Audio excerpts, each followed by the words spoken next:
Est-ce que tu peux répéter cette phrase? C'est profond et fort.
Est-ce que tu peux parler à ton Dieu? Est-ce que tu peux rappeler à ton Dieu ses bienfaits? Je me souviens que c'était toi. C'était toi qui m'avais sorti de cette maladie. C'était toi qui m'avais sorti, Yahweh, de la boue du péché. C'était toi. Est-ce que tu peux parler à ton Dieu? Est-ce que tu peux parler à ton Dieu? Est-ce que tu peux te souvenir de ses bontés dans ta vie?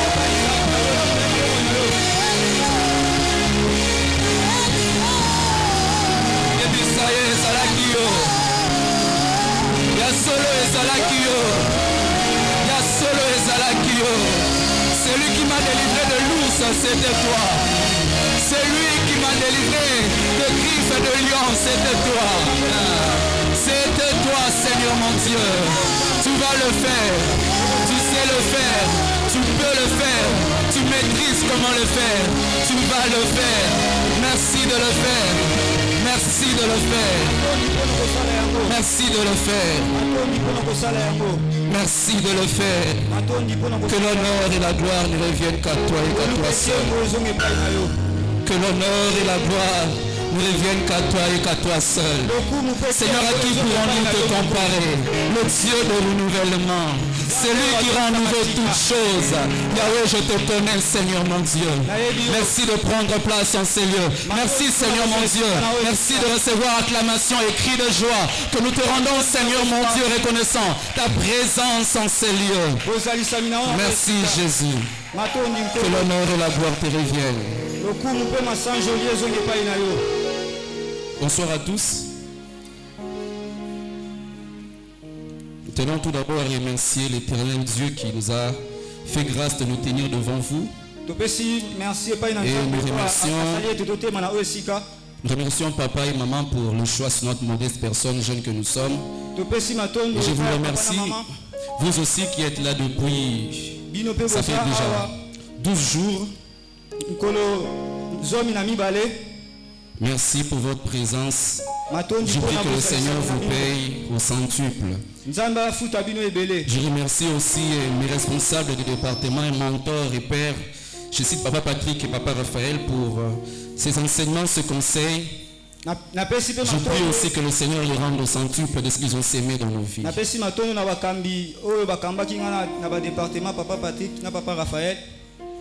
Nous ouvrons nos Bibles dans le livre de Genèse. Je tenais tout d'abord à rappeler le thème. Nous parlons du renouvellement de toutes choses. Et le sous-thème qui m'a été demandé d'exploiter en ce soir, c'est la circoncision du cœur. La circoncision du cœur. Genèse 17, les 14 premiers versets, je vais lire en français parce que c'est un peu très long, seulement en français. Lorsqu'Abraham fut âgé de 99 ans, l'Éternel apparut à Abraham et lui dit, « Je suis le Dieu Tout-Puissant, marche devant ma face et sois intègre. J'établirai mon alliance entre moi et toi, je te multiplierai à l'infini. » Abraham tomba sur sa face et Dieu lui parla en disant, « Voici mon alliance que je fais avec toi.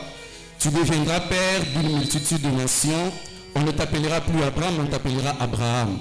Car je te rends père d'une multitude de nations. Je te rendrai fécond à l'infini. Je ferai de toi des nations et des rois sortiront de toi. J'établirai mon alliance entre moi et toi et tes descendants après toi, selon leur génération.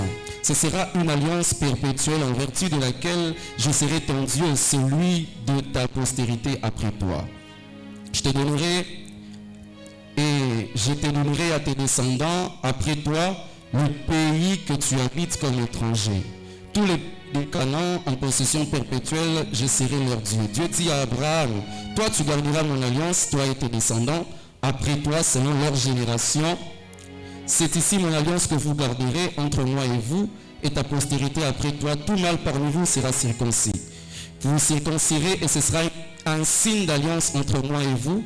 À l'âge de 8 jours, tout mâle parmi vous sera circoncis, selon vos générations, qu'il soit né dans la maison ou qu'il soit acquis à prix d'argent, de tout fils d'étranger sans appartenir à ta race. On devra circoncire celui qui est né dans la maison et celui qui est acquis à prix d'argent. Et mon alliance sera dans votre chair une alliance perpétuelle. Un mâle incirconcis qui n'aura pas été circoncis dans sa chair sera exterminé du milieu de son peuple.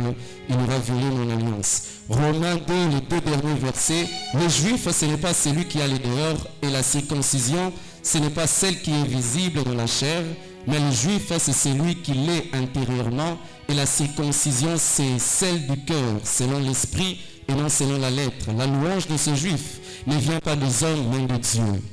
Parole du Seigneur. Ces 2 passages que nous venons de lire nous parlent tous les 2 de la circoncision. Le premier nous parle de la circoncision dans la chair. Le second nous parle de toutes les 2 circoncisions. Et le second ça vient à la fin du chapitre 2. C'est comme une conclusion à un avis de l'apôtre Paul sur un sujet débat à l'église de Rome.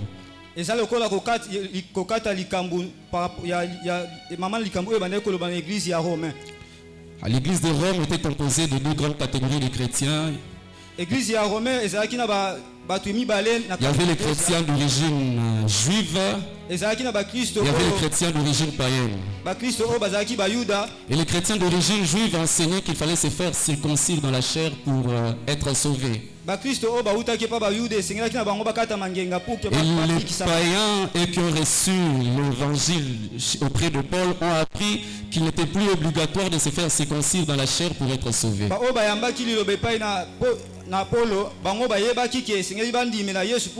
Et l'apôtre Paul vient donner son avis.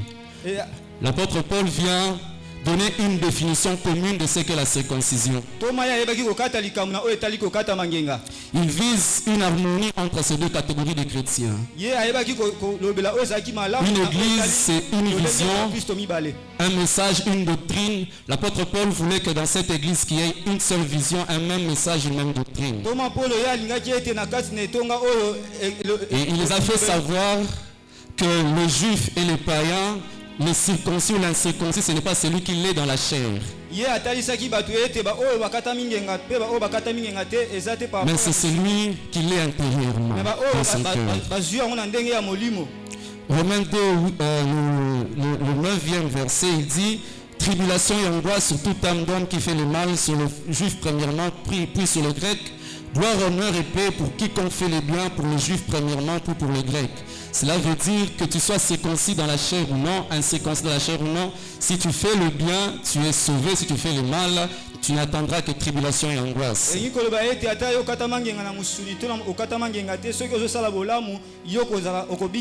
Et Genèse 17 nous parle de la circoncision de la chair.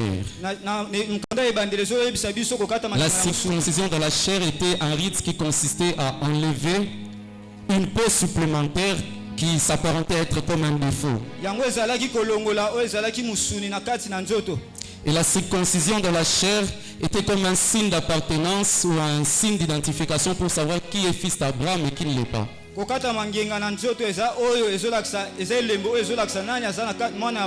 traitant alliance avec Abraham, il avait sa part et Abraham avait sa part. Et la bénédiction était pour Abraham et pour ses descendants. Pour Abraham, même pour ceux qui sont dans sa maison, même les étrangers qu'il a acquis à prix d'argent. Et pour bénéficier de cette promesse, il devrait s'identifier comme étant fils d'Abraham en se circoncisant dans la chair.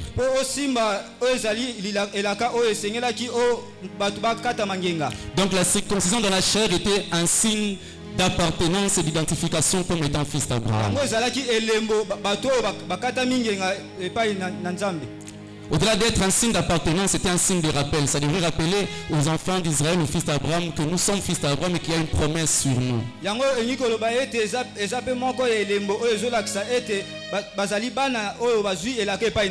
Et la circoncision du cœur, c'est celle de l'intérieur.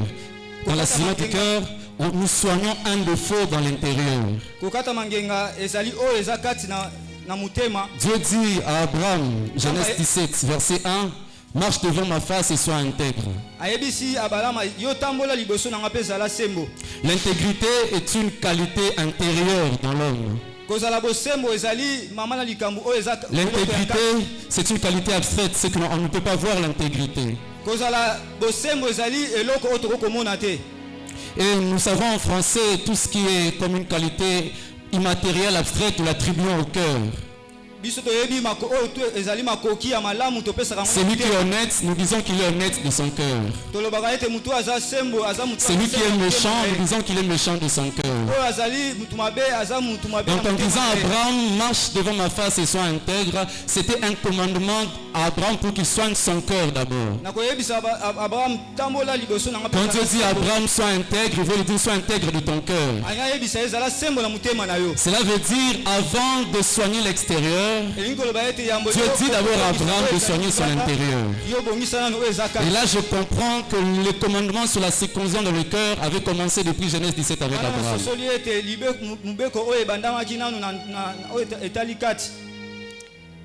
D'abord avec Abraham.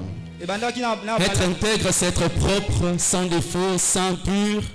Lorsque Dieu dit à Abraham, sois intègre, marche avec moi avec intégrité de cœur, il voulait lui dire, marche avec moi avec un cœur propre, un cœur saint, un cœur pur. Pourquoi insister sur le cœur? Le message dit, garde ton cœur plus que toute autre chose, car de lui proviennent les sources de la vie. Le message, il y a une version qui dit, garde ton cœur plus que toute autre chose, car ton cœur est la source de tout ce qui fait ta vie. L'homme extérieur est juste la photocopie de l'homme intérieur. L'homme extérieur est juste la photocopie de ce qu'il a dans son intérieur. Quand le cœur est malade, tout l'homme l'est aussi. Quand le cœur est méchant, tout l'homme l'est aussi. Et Jérémie, Dieu dit par Jérémie, vous me chercherez, vous me trouverez, si vous me cherchez de tout votre cœur. Vous me chercherez, vous me trouverez, si vous me cherchez avec un cœur intègre. Si vous me cherchez avec un cœur pur, un cœur entier. Un cœur pur, un cœur entier. Dieu dit à Abraham, je fais avec toi une alliance en vertu de laquelle je décide d'être ton Dieu et celui de ta postérité. Et Jérémie dit, ceux qui cherchent Dieu de tout leur cœur le trouvent. Ceux qui cherchent Dieu trouvent au-delà de l'exaucement. Avant ça, il dit, vous prierez, je vous exaucerai. Mais si vous me cherchez avec un cœur intègre, je me laisserai trouver. Ce qui veut dire qu'un cœur intègre, au-delà de l'exaucement, nous fait trouver Dieu lui-même. Celui qui cherche Dieu avec un cœur plein, un cœur entier, au-delà d'avoir l'exaucement, il trouve Dieu. Et ce soir, je nous exhorte à chercher Dieu avec un cœur intègre, un cœur entier. Ma Bible me dit, fais de l'éternel tes délices, il te donnera ce que ton cœur désire. Fais de l'éternel tes délices, il te donnera ce que ton cœur désire. Combien il est important de soigner d'abord son cœur. C'est pour cela, Dieu, très sage qu'il était, il dit à Abraham, commence d'abord par l'intégrité avant de te circoncire dans la chair. Commence d'abord par soigner une qualité intérieure avant de soigner l'extérieur. David dit ceci du cœur. Il dit, je serre ta parole dans mon cœur. David nous apprend que le cœur est le magasin de la parole de Dieu. David nous enseigne que le cœur est le réservoir de la parole de Dieu. Et nous savons que la parole de Dieu est très lourde. Et un cœur fissuré ne peut pas le porter. Une colonne fissurée ne peut pas porter toute une structure. Et un cœur fissureux ne peut pas garder la parole de Dieu. Voilà pourquoi Dieu dit à Abraham, commence d'abord par l'intégrité. Commence d'abord par soigner ton cœur. Paul dit aux Juifs, le problème c'est d'abord vos cœurs. La circoncision depuis notre père Abraham a d'abord commencé dans le cœur. La circoncision depuis toujours a commencé d'abord dans le cœur. Et Proverbe 17, 22 nous dit ceci. Un cœur joyeux est un bon remède, mais un esprit abattu dessèche les eaux. Un cœur intègre est une solution pour le monde. Un cœur intègre, c'est ce qu'il faut pour l'unité et la paix dans le monde. Un cœur intègre, c'est ce qu'il faut pour la fin de la famine dans le monde. Un cœur intègre, c'est ce qu'il faut pour l'unité, pour la paix dans ce monde. Mais un cœur malade, le sage dit dans le Proverbe, c'est un esprit abattu qui dessèche les eaux. Un cœur malade ne transmet que la maladie. Un cœur malade est un poison pour le monde. Un incirconcis est un danger pour le monde. Un incirconcis est un danger pour sa famille. Un incirconcis est un danger pour son conjoint, sa conjointe. Un incirconcis est un danger pour l'Église. C'est pourquoi Paul dit aux Juifs, l'essentiel c'est d'abord de soigner nos cœurs. Ce qui est important pour nous, c'est de soigner d'abord nos cœurs. Dieu dit à Abraham, marche d'abord avec intégrité de cœur. Et le reste viendra après. Oui, j'aime les bonnes œuvres. Oui, j'approuve les bonnes œuvres. Oui, j'approuve la circoncision. C'est moi qui l'ai instituée. Mais d'abord l'intégrité du cœur et le reste après. D'abord l'intégrité du cœur et le reste après. Dans Romains, Paul s'adressait plus aux Juifs car c'était les Juifs qui enseignaient la circoncision du cœur. Mais lorsque nous étudions un peu sur les Juifs, lorsque nous lisons l'histoire des Juifs, nous remarquons que c'était un peuple malade dans leur cœur. Les Juifs étaient malades de cœur. Je l'ai dit que la circoncision, c'est le fait de soigner un défaut dans le cœur ou dans la chair. Les Juifs se concentraient sur la circoncision dans la chair, mais ils étaient malades de leur cœur.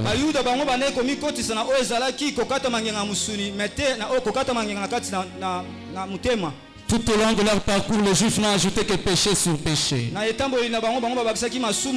prophète Esaïe dit malheur à ceux qui accumulent péché sur péché. Au péché,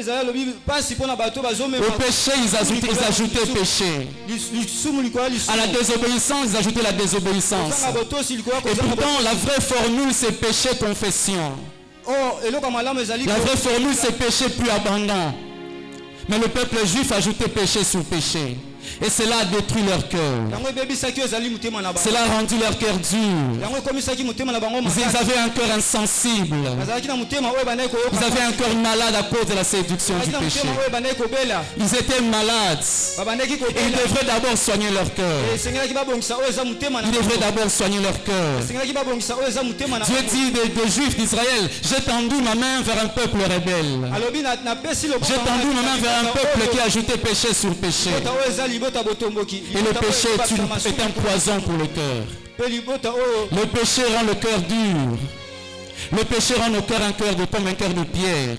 Et le juif devrait d'abord se soigner le cœur avant de se soigner dans la chair. Le juif, Israël, c'est une nation qui a connu l'un des plus grands esclavages du monde. Plus de 400 ans d'esclavage en Égypte. Plus de 400 ans d'esclavage injustement. Le juif, c'est un peuple. L'Israël est une nation qui a vécu beaucoup d'injustices dans l'humanité. Et ces injustices et ces maltraitances étaient comme de poison dans leur cœur. Les maltraitances, les injustices, les déceptions sont de poison dans le cœur. Les maltraitances, les injustices sont de poison dans le cœur. Les Juifs étaient blessés dans leur cœur. Voilà pourquoi Paul était en train d'insister pour leur dire qu'il c'était mieux d'abord de soigner le cœur avant la chair. Oui, la circoncision de la chair n'était pas mauvaise, car ça soignait un défaut dans la chair. Mais le plus grand problème, c'était de soigner le cœur. Le juif devrait d'abord se soigner le cœur. Je l'ai dit au début, Paul voulait créer une cohabitation entre les juifs et les nations. Mais comment créer cette cohabitation alors que les Juifs avaient un cœur jaloux, vengeant contre les nations? Paul, tu nous demandes de cohabiter avec une nation qui nous a fait subir l'esclavage pendant 400 ans. Paul, tu me demandes de partager ce qui fait mon honneur, le salut, avec un peuple qui m'a maltraité pendant 400 ans. Ma Bible me dit qu'Israël habitait au milieu des nations et ils prirent leurs filles pour épouses et servir leur Dieu.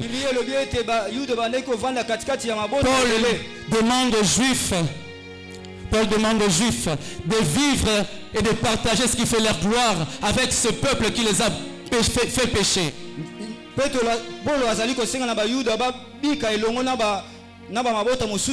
Le cœur des Juifs était malade de haine, de jalousie et de vengeance. Ce qui était dans les Juifs, c'était pas seulement protéger la doctrine ou leur rite, mais c'était aussi ce cœur vengeant contre les nations. Les Juifs n'acceptaient pas de partager ce qui fait leur honneur avec les nations. Ils avaient un cœur malade. Je ne sais pas quel est l'état de ton cœur ce soir. Je ne sais pas si comme le juif tu as ajouté péché sur péché dans ton cœur. Je ne sais pas si comme le juif tu as subi des maltraitances dans ta vie. Je ne sais pas si comme le juif tu as subi injustice dans ta vie. Je ne sais pas si comme le juif tu as subi injustice, déception dans ta vie. Je ne sais pas combien de fois tu as été déçu, mais j'aimerais t'informer que ce sont des poisons dans le cœur. Et ces poisons créent des maladies dans le cœur. Et ces maladies, toutes ces maladies n'ont qu'un seul remède, la circoncision dans le cœur. Ces maladies n'ont qu'un seul remède. Circoncire son cœur. Israël s'est considéré comme le premier-né. ils étaient les premiers-nés. En envoyant Moïse vers Pharaon, Dieu dit à Pharaon, et Dieu dit à Moïse plutôt, Dieu dit à Moïse, tu diras à Pharaon, laisse aller Israël mon premier-né. Laisse aller Israël mon premier-né. Et Luc 15 nous parle d'un premier-né de son frère cadet. Luc 15 nous parle. Luc 15 nous parle d'un frère aîné de son frère cadet. La parabole du fils prodigue. Luc 15, 25. Or, le fils aîné était dans le champ. Lorsqu'il revint et approcha de la maison, il entendit la musique et les danses.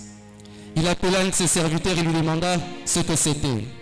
Ce serviteur lui dit, ton frère est de retour. Et parce qu'il l'a retrouvé en bonne santé, ton père a tué le veau gras. Il s'est mis en colère et ne voulut pas entrer. Son père sortit et le pria d'entrer. Mais il répondit à son père, voici à tant d'années que je te sers sans avoir jamais transgressé tes ordres. Et jamais tu ne m'as donné un chevreau pour que je me réjouisse avec mes amis. Et quand ton fils est arrivé, c'est lui qui a mangé ton bien avec des prostituées. Quand ton fils est arrivé, c'est un circoncis de chair qui a mangé ton bien avec des prostituées. C'est pour lui que tu as tué le veau d'or. Dans ce passage, on nous montre le premier-né, le fils aîné représente les Juifs. Et le fils cadet représente les nations. Le père représente Dieu.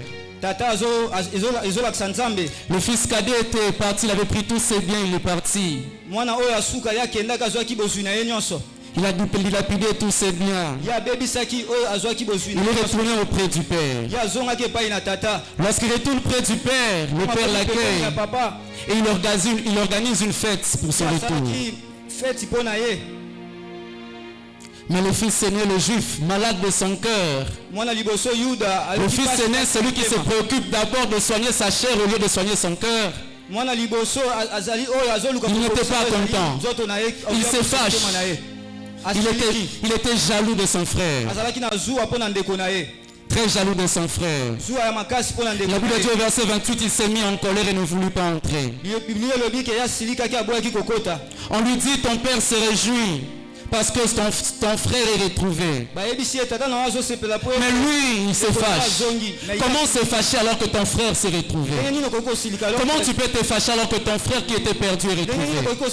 Le problème du frère aîné, il a toujours été près du Père, de sa chair, mais éloigné de son cœur. Un incirconcis est près du Père, peut-être physiquement, mais il est éloigné de son cœur. Éloigné en sorte qu'il ne partage même pas les sentiments du Père. Le Père était joyeux, mais l'incirconcis, le frère aîné, l'incirconcis dans son cœur, mais l'incirconcis dans sa chair, n'était pas joyeux. Il vivait avec le Père. L'incirconcis du cœur vit avec le Père. Il fait de bonnes choses pour le Père. Il va dans le champ, il amène de la nourriture pour son Père. Il va à la chasse, il amène le gibier pour son Père. Mais il n'a pas une relation personnelle avec le Père. Il ne connaît pas comment est-ce que le Père fonctionne. Il ne connaît pas que le Père ne rejette personne. Il ne connaît pas que le Père aime tout le monde. Dieu aime ceux qui nous ont maltraités. Dieu aime ceux qui nous déçoivent. Dieu aime ceux qui nous rendent injustice. Et le fils aîné ne savait pas cela. Il était près du Père. Il était à l'église comme nous aujourd'hui. Il était ici depuis lundi, le dimanche 1er décembre. Il aimait venir à l'église, mais il haïssait son frère. Il était jaloux de son frère. Il n'appréciait pas comment est-ce que le Père traitait son frère. Son propre frère. Il avait un cœur malade. Son cœur était malade. Comment est l'état de nos cœurs ce soir? Qu'est-ce que nous ressentons lorsque le Père fait du bien à nos frères? Qu'est-ce que je ressens quand mon Père commence à bénir mon frère? Qu'est-ce que je ressens quand le berger commence par la brebis X en attendant qu'il vienne chez moi? Si je ressens de la haine et de la jalousie, Je suis incirconcis du cœur. Je suis malade de mon cœur. Et il me doit. Ce qui me reste, c'est la délivrance de mon cœur par la circoncision. Il vivait avec le Père. Il vivait avec le Père. Mais il ne partageait pas l'intimité avec son Père. Il aimait son Père de l'extérieur, mais il ne partageait pas l'intimité avec son Père.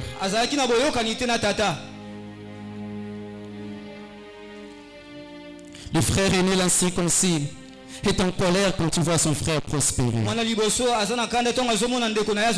C'est ce que les Juifs ressentaient pour les nations. C'est pour ça qu'ils ont refusé les nations. Pierre était allé chez Corneille, mais Pierre devrait s'expliquer qu'est-ce que tu étais allé faire là-bas. À chaque fois qu'il y avait un païen qui recevait Christ, celui qui annonçait l'évangile devrait s'expliquer. Le salut, c'est notre honneur. Comment tu le partages avec ces incirconcis? Le problème des Juifs, c'est qu'ils avaient encore des fissures causées par leurs péchés, des fissures causées par leur déception qu'ils avaient, les fissures causées par les injustices, les fissures causées par la maltraitance. L'incirconcis du cœur, il pense que c'est son activité qui le sauve. Il pense qu'il est sauvé à cause du travail qu'il fait. Il pense qu'il est sauvé parce qu'il chante pour Dieu. Il pense qu'il est sauvé parce qu'il prêche très bien. Il pense qu'il est sauvé parce qu'il fait bien le travail de Dieu. Il pense qu'on peut travailler pour Dieu en étant malade. Il pense qu'il peut faire toutes ces choses mais en étant malade de son cœur. Et Dieu n'approuve pas cela. Dieu n'approuve pas cela. Ce que Dieu approuve, c'est un cœur guéri. Ce que Dieu aime, c'est ce qui le servent. Dieu aime les bonnes œuvres. Dieu aime ceux qui prêchent. Dieu aime ceux qui chantent pour lui. Dieu aime ceux qui essuient les chaises dans sa maison. Mais il aime plus ceux qui le font avec un cœur guéri. Il aime plus ceux qui le font avec un cœur circoncis. Et ce soir, je nous exhorte d'abord à circoncire nos cœurs avant de multiplier les bonnes œuvres. Les bonnes œuvres sont très bonnes. Très bonnes. Je suis prêt à multiplier les bonnes œuvres. Je prie Dieu que cela abonde en moi. Je prie Dieu que cela abonde en moi. Je suis content et heureux lorsqu'on me dit, Andy, tu chantes bien. Je suis très content lorsqu'on me dit, tu prêches bien. Je suis très content lorsqu'on me dit, le son ce soir était très bon. Mais ce que Dieu approuve, c'est lorsqu'on me dit cela. Et lorsque mon intérieur concorde avec mon extérieur. Très cher chrétien de Maranatha. Les œuvres, oui. Mais le cœur aussi. C'est ce que les Juifs ne voulaient pas savoir.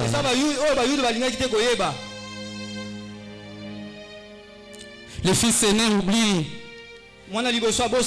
que son état actuel ressemble à l'état passé des Juifs. Il oublie que les activités dans l'église sans une rencontre personnelle avec Christ ressemblent à ceux qui sont à l'extérieur. Le fils aîné ferme la porte à la joie du royaume. Il ferme la porte à la joie du royaume. Il se ferme la porte. Le frère aîné arrive, il trouve une fête chez lui.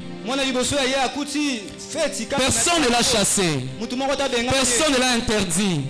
Personne ne l'a privé d'entrer. Lui-même, il reste à l'extérieur. Lui-même, il reste à l'extérieur. Et le cœur incirconcis n'a pas d'oreille pour écouter la voix du Seigneur. Paul dit ceci aux Thessaloniciens. Un signal donné au son de la trompette. Le Seigneur descendra du ciel. Le Seigneur descendra du ciel. Et les circoncis entendront sa voix.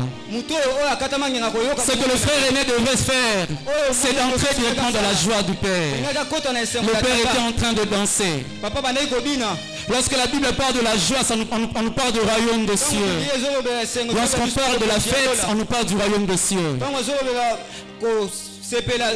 L'incirconcis du cœur ferme la porte à la joie du royaume. Personne ne l'a chassé. Jésus dit ceci aux pharisiens, aux scribes: vous fermez aux hommes le royaume des cieux et vous n'y entrez pas vous-même.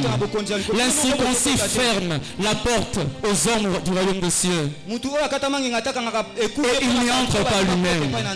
Le frère aîné arrive.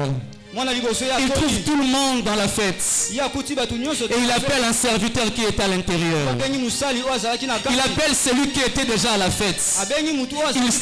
Il se ferme la porte et il ferme la porte aux autres. Le cœur incirconcis est un poison pour le monde.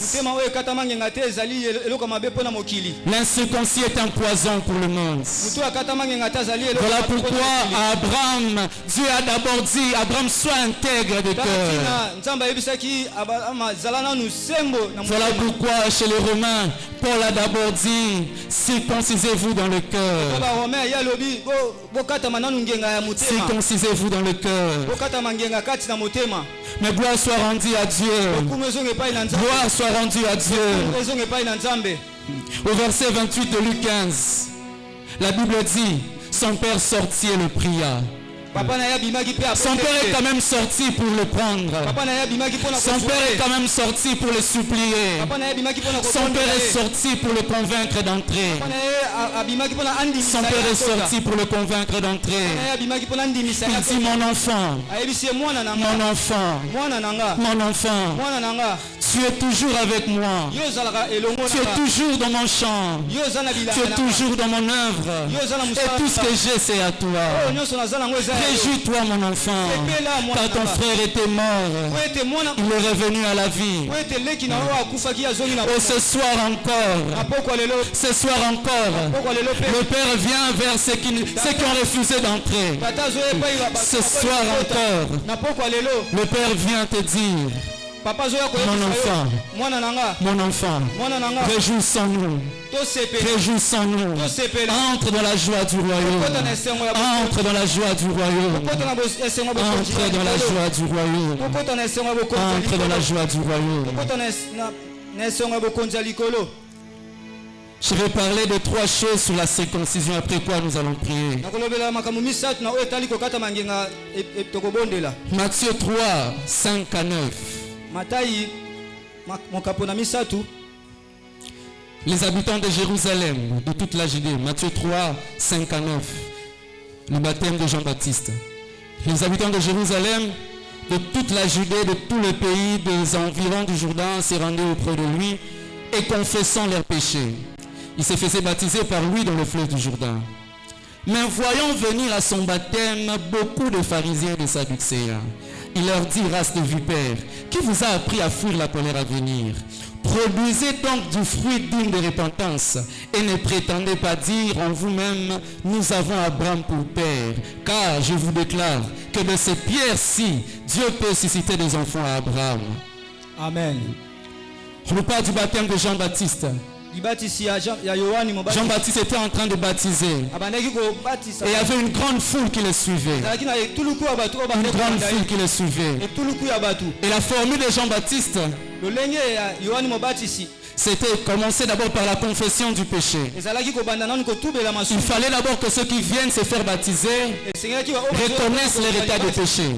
C'est-à-dire qu'ils reconnaissent la maladie dans leur cœur. Qu'ils reconnaissent les défauts dans leur cœur. Qu'ils confessent cela et qu'ils se fassent baptiser. Et les sadducéens et les pharisiens, qui étaient de vrais juifs, attachés au rite extérieur, attachés à la loi, ils viennent aussi se faire baptiser. Et ils viennent avec des intentions impures. Ils viennent parce que la foule y était. C'était des politiciens, il fallait qu'ils soient populaires. Ils viennent pour garder leur popularité. Ils viennent pour garder leur popularité. Ils font les bonnes œuvres pour garder leur popularité. Ils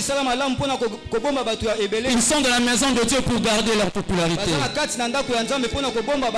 Ils viennent se faire baptiser. La Bible me dit Que la parole de Dieu pénètre les pensées du cœur. Et rien ne caché devant lui. Rien n'est caché devant Dieu. Pendant qu'il venait, Jean-Baptiste dit qui vous a appris à fuir la colère à venir? Qui vous a appris à fuir la colère à venir? On ne fuit pas la colère à venir en multipliant les bonnes œuvres. On fuit la colère à venir en soignant son cœur. La première chose que j'aimerais dire de la circoncision, c'est que c'est un commandement de Dieu. C'est un commandement de Dieu. Un commandement, on est tenu de le respecter. Alors que Dieu donnait les 10 commandements à Moïse, la Bible dit qu'il punit l'iniquité des pères aux enfants. Mais il fait miséricorde jusqu'à la 1000e génération. La circoncision du cœur est un commandement qu'on est tenu de respecter. Nous sommes obligés de respecter ces commandements. Nous sommes obligés de respecter ces commandements. Deutéronome 30, la Bible dit, Dieu dit, l'Éternel votre Dieu circoncira vos cœurs. L'Éternel, votre Dieu, circoncira vos cœurs. Et vous aimerez l'Éternel de tout votre cœur. Jésus-Christ dit que le plus grand commandement, c'est aimer Dieu et aimer son prochain. Donc la circoncision est aussi synonyme de l'amour pour Dieu et pour du prochain. Et pour le prochain. Pour dire, comme l'amour est un commandement, le soin du cœur, la pureté du cœur est aussi un commandement. Le soin du cœur, la pureté du cœur est aussi un commandement. Est aussi un commandement. Se repentir n'a rien à voir avec la prière et les jeûnes. Se repentir n'a rien à voir avec un travail dans l'église. Se repentir, c'est un changement de cœur. C'est une thérapie du cœur. C'est une chirurgie du cœur. C'est le fait de soigner d'abord son cœur. Soigner d'abord son cœur. Jean-Baptiste dit aux pharisiens, race de vipères, méchants de cœur. Une vipère a un venin. La vipère est venimeuse. La vipère est méchante. Race de vipères, soignez vos cœurs. Et la deuxième chose que j'aimerais dire sur la circoncision, c'est que c'est un signe d'appartenance à Dieu. Dans Genèse 17, le premier verset, Dieu donne un commandement à Abraham. Il dit à Abraham, marche devant moi et sois intègre. Au verset 10, il donne un second commandement à Abraham. Il dit à Abraham, tout mâle dans ta maison sera circoncis. La version Parole de vie le dit mieux. Elle dit, le commandement que je vous donne, c'est que tout garçon sera circoncis. C'est un commandement. Mais au verset 14, au verset 14 de Genèse 17, il dit, un mâle incirconcis qui n'aura pas été circoncis dans sa chair sera exterminé du milieu de son peuple. Au-delà d'être un commandement, c'est un signe. Nous reconnaissons les enfants de Dieu par la circoncision de leur cœur. Si pour les enfants d'Abraham c'est dans une blessure, par une blessure dans la chair, mais pour les enfants de Dieu c'est par la blessure dans le cœur. Le soin dans le cœur. Jean-Baptiste dit aux pharisiens, produisez du fruit de la repentance. Seigneur dit, produisez donc des fruits qui actent, qui montrent que vous avez changé. La circoncision du cœur, le signe de la circoncision du cœur, ce sont les fruits que nous portons. C'est le fruit que nous portons. C'est le fruit que nous portons. Les Galates 5 nous parlent de fruits. L'amour, la bonté, la bénignité, la tempérance, ainsi de suite. Philippiens 2, 3. Philippiens 3, 2 à 3. Paul définit les circoncis. Parce que le problème des Juifs, pour certains, c'était aussi de savoir comment reconnaître alors ceux qui sont avec nous. Pour certains, c'était à cause d'un mauvais cœur. Mais pour d'autres aussi, ils voulaient savoir, mais comment reconnaître que celui-ci c'est mon frère dans la foi? Comment reconnaître que celui-ci est aussi circoncis comme moi? Et lorsque nous lisons les évangiles, les épîtres de Paul, les lettres de Paul aux églises, Paul répond plusieurs fois à ces questions. Et chez les Philippiens, il dit ceci: attention aux mauvais ouvriers. Attention aux mauvais ouvriers. Attention aux mauvais ouvriers. S'ils sont là parmi nous, ils œuvrent avec nous, mais ils ne sont pas avec nous. Attention aux chiens qui donnent trop d'importance à la circoncision de la chair. Attention aux chiens qui valorisent la circoncision dans la chair. Paul dit ceci: les vrais circoncis, c'est nous. Les vrais circoncis, c'est moi et toi. Les vrais circoncis, c'est Maranatha. Qu'est-ce que nous faisons, nous, les vrais circoncis? Nous servons Dieu à l'aide du Saint-Esprit. Nous nous vantons à cause de Jésus-Christ. Et nous ne mettons pas notre confiance en nous-mêmes. Nous servons Dieu à l'aide de l'Esprit. Comment reconnaître les circoncis? Ils sont conduits par l'Esprit. Ils ne sont pas conduits par la chair. Lui second dit, ils rendent culte par l'Esprit. Ils rendent culte par l'Esprit. Deuxièmement, il ne se glorifie qu'en Jésus. Oh, la gloire, l'orgueil, la fierté du circoncis, c'est en Jésus. La fierté du circoncis ne se trouve qu'en Jésus. Tu veux te vanter, tu veux être un peu fier. Sois, vante-toi en Jésus.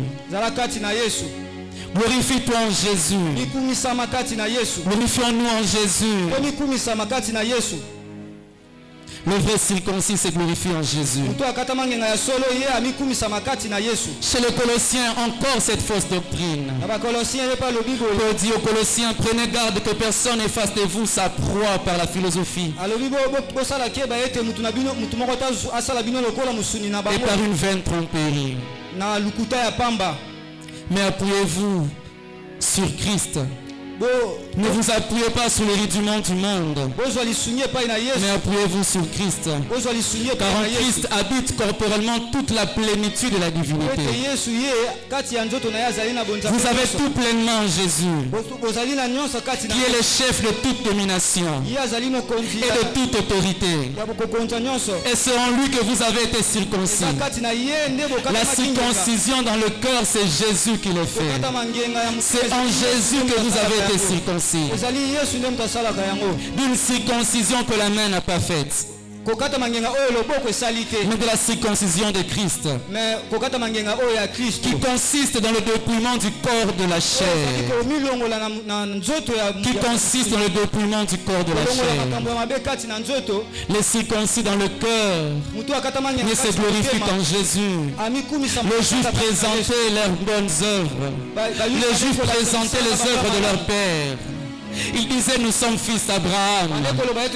Jean-Baptiste dit ceci aux pharisiens. Il dit: ne prétendez pas dire que vous êtes fils d'Abraham, car Dieu peut susciter même de ces pierres de fils d'Abraham. Ne prétendez pas dire que nous sommes fils d'Abraham, car de l'Égypte peut sortir le fils d'Abraham. Ne dites pas que nous sommes fils d'Abraham. Ne dites pas que nous sommes fils d'Abraham. Ne dites pas que nous sommes fils d'Abraham. Ne dites pas que mon père s'est blessé Ne dis pas que mon père s'est circoncis pour ce salut. Car même de ces pierres, Dieu peut citer des fils à Abraham. De l'Égypte, Dieu peut citer des fils à Abraham. La circoncision, c'est celle de Christ. Glorifions-nous toujours en Jésus. Glorifions-nous toujours en Jésus. Glorifions-nous toujours en Jésus. Nos bonnes œuvres ne valent rien devant l'œuvre salvatrice de la croix. Mon œuvre ne vaut rien devant l'œuvre salvatrice de la croix. Jésus-Christ à la croix a fait la plus grande œuvre. Je n'ai rien à porter devant Dieu. La Bible dit que ma justice est un vêtement souillé devant Dieu. Lorsque j'amène devant Dieu ma sanctification, c'est souillé. C'est impur devant Dieu. Qu'est-ce que Dieu a fait de ma justice? Il a créé la justification de Christ. Dieu a accepté l'œuvre salvatrice de Christ. À la croix, Christ a dit, tout est accompli. À la croix, Christ a dit, Père, je t'ai remis mon esprit. À la croix, Christ a dépouillé le système du péché. À la croix, Christ a détruit le plus grand défaut du cœur. La maltraitance, l'injustice, la jalousie, la vengeance. Tire leur source dans le système du péché. À la croix, Christ a fait la plus grande œuvre. Je ne me glorifierai qu'en Jésus. Le circoncis, c'est celui qui est passé par la croix. Le circoncis, c'est celui qui a accepté Christ comme Seigneur et Sauveur. Le circoncis, c'est celui qui a comme chef Christ et Christ seul. Philippiens 2:3 toujours, il dit que les circoncis ne mettent plus leur confiance en lui-même. Vous voulez savoir celui qui est circoncis? Tu veux te jauger si tu es circoncis ou pas. Où mets-tu ta confiance? Est-ce en Jésus ou sous ta volonté? Est-ce en Jésus ou sous ta volonté? Tu as mis ta confiance sur tes œuvres. Tu as mis ta confiance sur tes justices. Et devant Dieu, c'était comme un vêtement souillé. Les circoncis placent leur confiance en Christ. La liberté dont Paul dit aux Galates, c'est la liberté de se faire circoncire ou non. Mais le circoncis n'est pas libre de choisir entre Dieu et sa volonté. Il n'est pas libre de choisir sa chair cette fois-ci. Je choisis d'abord ma chair et je laisse Christ. Le circoncis est esclave de Christ. Le circoncis est esclave de Christ. C'est une brebis de Christ. Une brebis de Christ. Quand Christ va à gauche, il le suit à gauche. Quand Christ va à droite, il le suit à droite. Lorsqu'on trouve meilleur que soi, lorsqu'on trouve plus sage que soi, on ne peut que se confier en lui. On ne peut que se confier en lui. On ne peut que se confier en lui. La circoncision du cœur. La circoncision du cœur. Pour se faire circoncire dans la circoncision de Christ, il faut passer par la croix. Recevoir Christ comme Seigneur et Sauveur. Recevoir Christ comme Seigneur et Sauveur. Commencer une nouvelle vie avec Christ. Les bonnes œuvres, c'est bien. Les bonnes œuvres, Dieu les approuve. Tu es à l'église depuis toujours. Comme moi, nous sommes nés à l'église. Nous avons grandi à l'église. Nous étions à l'écodime. Nous avions même servi à l'écodime. Mais nous n'étions pas encore passés par la croix. J'ai modéré à l'écodime. J'ai chanté à l'écodime. Mais je n'avais pas encore reçu Christ. Le jour où j'ai reçu Christ, ma vie a changé. Le jour où je suis passé par la croix, je n'étais plus le même homme. Le renouvellement commence par la croix de Christ. La naissance commence par Christ. La vie commence par Christ. Ce soir, je ne sais pas quel est l'état de ton cœur, mais je t'exhorte, s'il te plaît, ne termine pas ce jeûne sans rencontrer Jésus. Ne termine pas ce jeûne sans rencontrer Jésus. Ne termine pas ce jeûne sans rencontrer Jésus. Va voir un frère, va voir un responsable, pose la question, comment on fait pour recevoir Christ? Comment on fait pour passer par la croix? On me parle de la croix, mais je ne comprends pas. Va prier Dieu, demande à ton Dieu, comment je peux faire pour passer par la croix?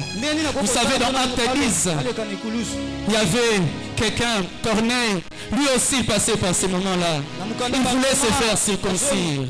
Il voulait soigner son cœur. Il a prié Dieu. Et Dieu a envoyé Pierre. Pierre est venu chez lui. Pierre est venu dans sa maison. Et il s'est fait circoncire dans le cœur. La dernière chose que je vais dire avant que l'on prie, c'est que la circoncision était une promesse de Dieu. C'est un plan de Dieu. C'est un projet de Dieu. C'est son projet. C'est son projet. Et à chaque prophète, il dévoilait ses projets. À chaque prophète, il dévoilait ses projets. À Moïse, il a dit, je circoncirai le cœur. Le cœur que Dieu va te donner. Alors que tu vas passer par la croix. Alors que tu vas recevoir Christ dans ta vie. Alors que tu vas te circoncire dans Christ. Il va te donner un nouveau cœur. Et ce cœur, c'est lui qui l'a créé. Ézéchiel 36 qui est un passage qui a été toujours longuement cité pendant ces marathons. La Bible dit par le prophète, ce n'est pas à cause de vous que j'agis de la sorte. C'est à cause de mon saint nom. C'est son plan, c'est son projet. C'était une promesse qu'il avait fait de lui-même. Il ne m'avait pas consulté lorsqu'il avait fait ses promesses. Lorsqu'il commençait à me créer, lorsqu'il commençait à créer un nouveau cœur, il ne m'avait pas consulté. C'était son propre plan. C'était son propre plan. Son propre plan. Son propre plan. Dans Deutéronome 30, il dévoile une partie de son plan. Chaque prophète parlait de ses plans merveilleux. Chaque prophète parlait de ses plans merveilleux de Christ. Esaïe dit, par ses blessures nous sommes guéris. Chacun parlait dans sa part de la croix de Jésus. Et Moïse dans Deutéronome 30 dit, l'Éternel ton Dieu circoncira ton cœur. Avant c'était un commandement. Avant c'était circonciser vos cœurs. Changer vos cœurs. Oui, c'était un commandement très lourd pour nous. C'était très difficile pour nous. Et Jésus dit ceci par Moïse. L'Éternel circoncira vos cœurs. C'est tellement difficile que l'Éternel le fera à notre place. Que Dieu le fera à notre place. Il le fera pourquoi? Et tu aimeras l'Éternel ton Dieu de tout ton cœur. Il le fera afin que nous l'aimions. Il le fera pour que nous l'aimions. Il dit le plus grand commandement, c'est d'aimer Dieu, aimer son prochain. Mais ce commandement était très lourd pour nous. Nos cœurs fissurés ne pouvaient pas porter ces commandements. Nos cœurs sous-dimensionnés ne pouvaient pas porter ces commandements. Nos cœurs ne pouvaient pas porter ces commandements. Mais il dit, je circoncirai vos cœurs. Je ferai en sorte que vous me craignez. Je ferai en sorte que vous me craignez. Ces nouveaux cœurs que je vais vous donner va me craindre.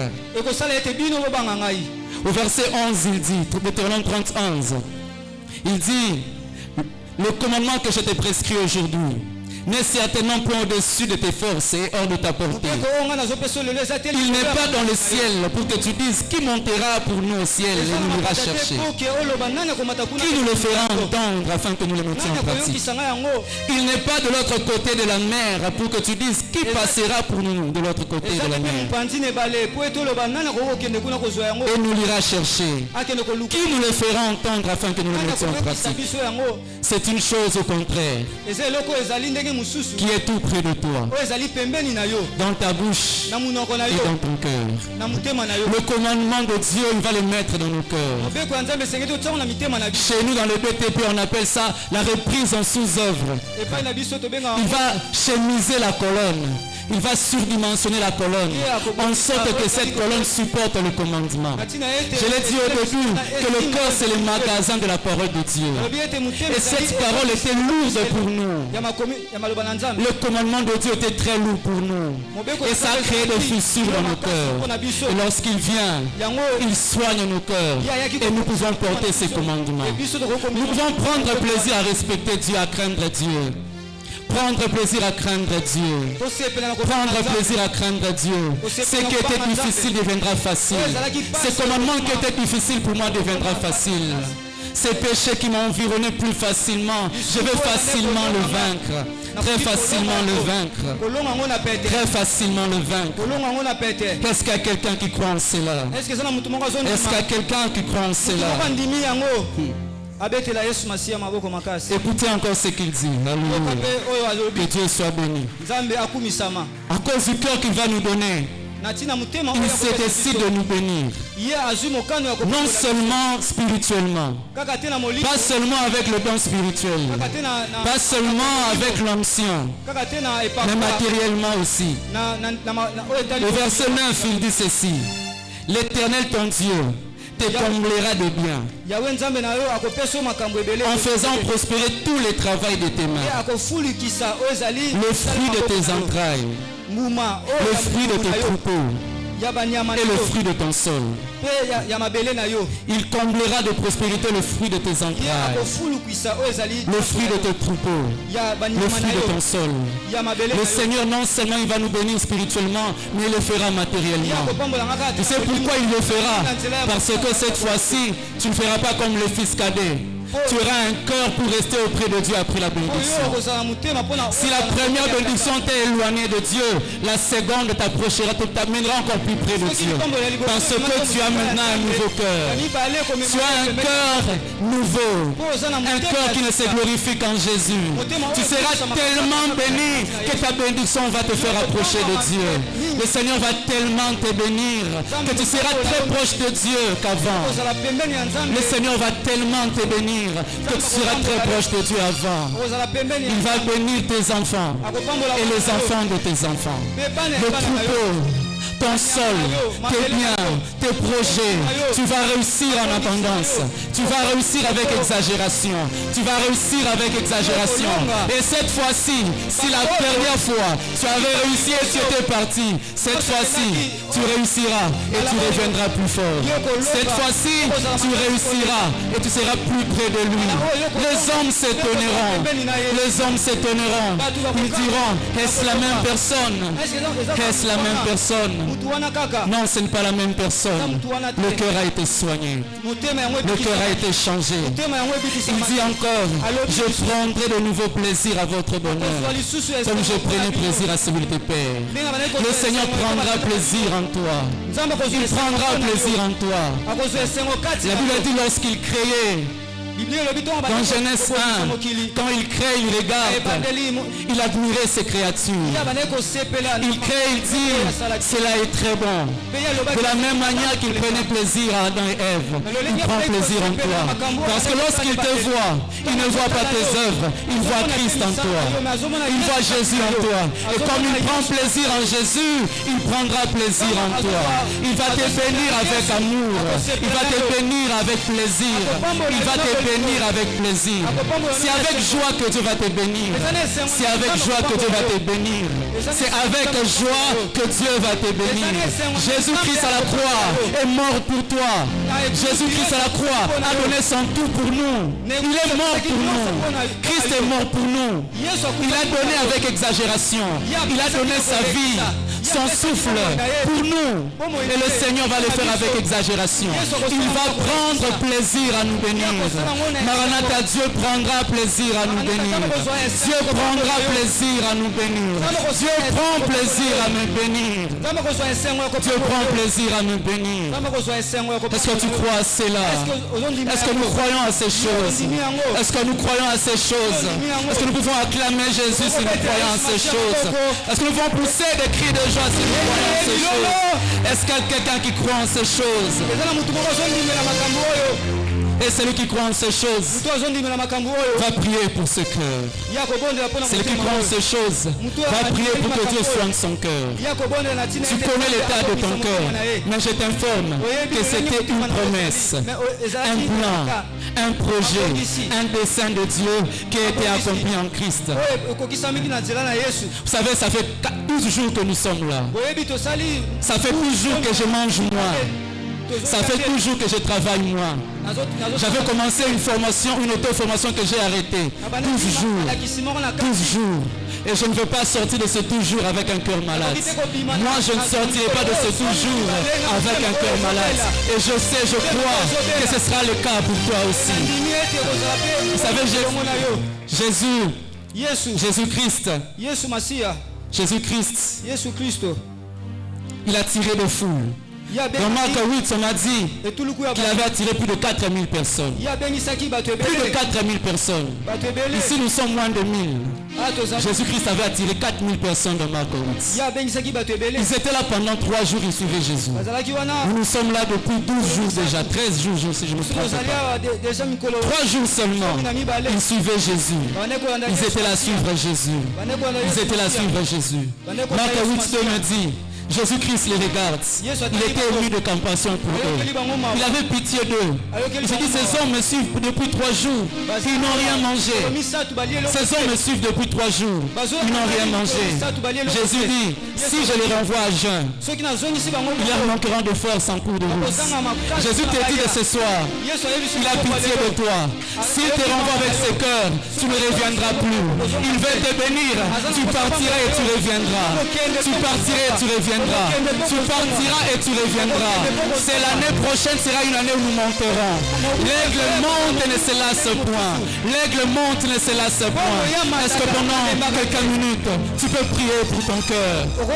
Est-ce que tu peux prier pour ton cœur? Est-ce que tu peux prier pour ton cœur? Est-ce que tu peux prier pour ton cœur? Est-ce que tu peux prier pour ton cœur? Je te dis, c'est une prière faite selon la volonté de Dieu. J'active une prière, mais vous ne recevez pas. Parce que vous ne les faites pas selon la volonté de Dieu. Mais je t'informe, lorsque tu pries pour ton cœur, tu pries connaissant la volonté de Dieu. C'est un examen dont nous connaissons déjà la réponse. Vous savez, il est possible que Dieu nous exauce tous. Il a dit dans Marc 8 qu'il a multiplié le pain. Tous ont mangé et tous ont gardé, ils sont rentrés avec le pain à la maison. Il est possible que Dieu nous exauce tous. Il est possible que Dieu nous exauce tous. Ce soir je prie qu'il exauce tous, qu'il soigne nos cœurs. Est-ce que tu peux prier pour ton cœur? Prie pour ton cœur. Prie pour ton cœur. Prie pour ton cœur. Prie pour ton cœur. Prie pour ton cœur. Seigneur, j'aime-moi. Seigneur, je jalouse mon frère. Seigneur, je suis prêt à me venger de mes frères. Purifie mon cœur. Seigneur, ma justice est essuyée devant toi. Purifie mon cœur. Purifie mon cœur. Purifie mon cœur. Est-ce que tu peux supplier ton Dieu? Supplie ton Dieu. Supplie ton Dieu. Supplie ton Dieu. Alléluia. Purifie mon cœur. Purifie mon cœur, sanctifie ma vie. Purifie mon cœur. Toi le Saint d'Israël, purifie mon cœur, Jésus. Est-ce que tu peux parler et prier pour ton cœur? Est-ce que tu peux prier pour ton cœur? Est-ce que tu peux prier pour ton cœur? Prie pour ton cœur. Je t'informe que c'est une prière faite dans la volonté de Dieu.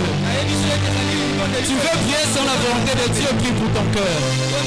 Tu veux t'exercer à l'exaucement, prie pour ton cœur. C'est une prière qu'il exauce toujours. Il ne refuse jamais ceux qui viennent humblement dire, Seigneur, je suis malade de cœur. Alléluia, alléluia, alléluia. Alléluia. Alléluia. Alléluia. Sanctifie ma vie. Prie, prie pour ton cœur. Au Saint d'Israël. Alléluia. Te le prions. Yahweh, entends le cri de mon cœur. Qui implore ta bienveillance. Oh défense. Fais luire sur moi ta face.